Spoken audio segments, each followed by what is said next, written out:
What's going on, everybody? I hope you're enjoying your Monday morning so far.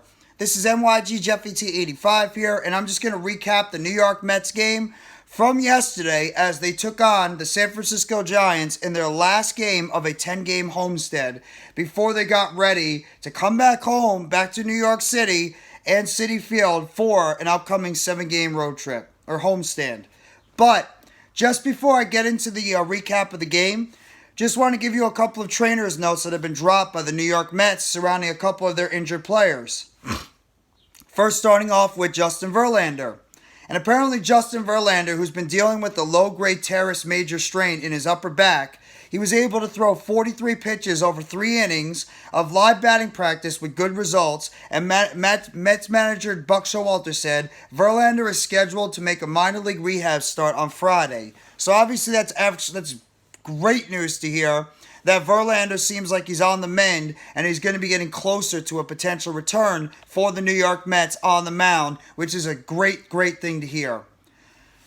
Same can't be said, though, for catcher Omar Narvaez, who's dealing with a left calf strain, and he apparently is making very slow progress, but he has been squatting and catching balls off a machine in recent days. So he's making a little bit of progress from his injury, but at the same time, not the type of progress that you want to see and hear from your starting catcher, where it seems like he's still ways away from potentially making a return to the mound anytime soon for the New York Mets. So, good news at least with Justin Verlander that he was able to have live batting practice, throw 43 pitches, and that he's going to be getting ready for a minor league start for the New York Mets when we get to Friday. So we're going to have to wait and see how the type of progress is going to do going forward. But either way, that's positive news at least to hear about Verlander.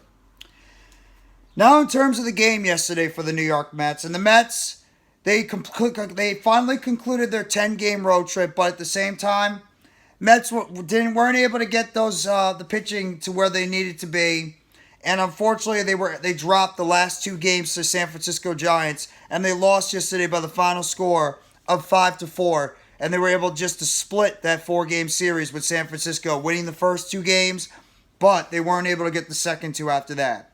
Tylor Megill, he only pitched in 4 innings. He struggled throughout the game, giving up 6 hits as well as 4 earned runs. He did get two strikeouts in the game, but he also gave up a home run in the game to Estrada back in the 2nd inning. And he also gave up 4 hits in the game and walked 1. So, not the greatest pitching performance by Tylor Megill. And in terms of the offense, the Mets were able to at least muster 8 hits overall and did score 4 runs in the game, courtesy of a Francisco Lindor double back in the 3rd inning to left field where he was able to score Starling Marte, as well as the Mark Canha sacrifice hit back in the 4th inning that did score Jeff McNeil and did drive Canha all the way over to third base on a fielding error by Michael Conforto, former New York Met. Nimmo also hit a sacrifice fly back in the 4th inning that was able to score Daniel Vogelbach back in the 4th inning. So the Mets got a couple of RBIs on a couple of errors and sacrifice flies by the San Francisco Giants. And their other one was a home run by Francisco Alvarez, which is an absolute great sign to see that Alvarez was at least able to get his first big hit on the board. So that's good to see that the New York Mets catcher was able to get on the board with a major home run. Maybe they could finally get him going with the bat. But either way, the Mets at least went 7-3 on this road trip. They swept the Oakland Athletics in the first 3 games. They were able to take 2 of 3 from the Los Angeles Dodgers in the middle 3 games. And then the last 4, they took the first 2 games from the San Francisco Giants. But unfortunately, they weren't able to get those last couple of games. And they just split with the Giants coming back. So, not a bad job by the Mets overall. I mean, their record right now is 14-9, so I mean that's not too terrible in terms of their overall standings and for the rest of the NL East. Right now, the New York Mets, they trail the Atlanta Braves by half a game. The Braves haven't exactly been lighting it up either. They lost a couple of games in a row, so the Mets only trail the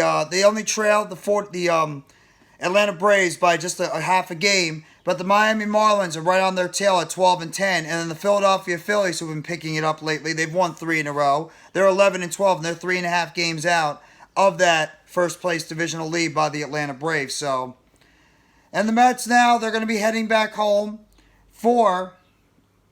Mets are now going to be heading back home now for their potential trip against the Washington Nationals, where they're going to be having a 3-game trip against the Washington Nationals this week. They have off today, and then they have Nationals. The Mets have not named the starting pitcher yet as well, so obviously we're going to be waiting to see who's the starting pitcher for today. Buck Showalter hasn't announced that yet.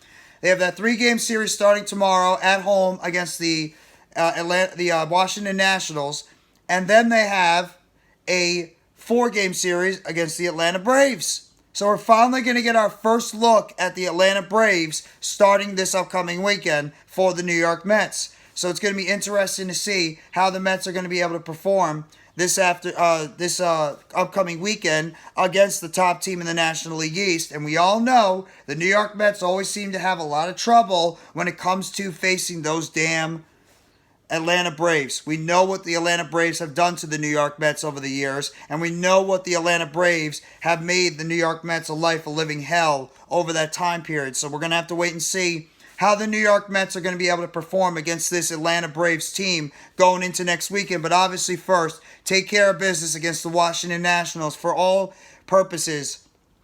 intents and purposes, is arguably the worst team in the Major League Baseball, or at least one of the worst teams in the National League. So the Mets need to go out there and take care of business, but they are 14-9 on the season. The Mets have concluded their 10-game road trip by going 7-3. Very impressive, at least. The fact that they were at least able to go 7-3 on this road trip. Could have ended a lot better? Absolutely. But at the same time, 7-3 on a road trip is not bad at all. Let's see how the Mets are going to be able to perform once we get ready for the beginning of their homestand starting tomorrow at CitiField against the Washington Nationals before we get ready for a very big early season series against the Atlanta Braves.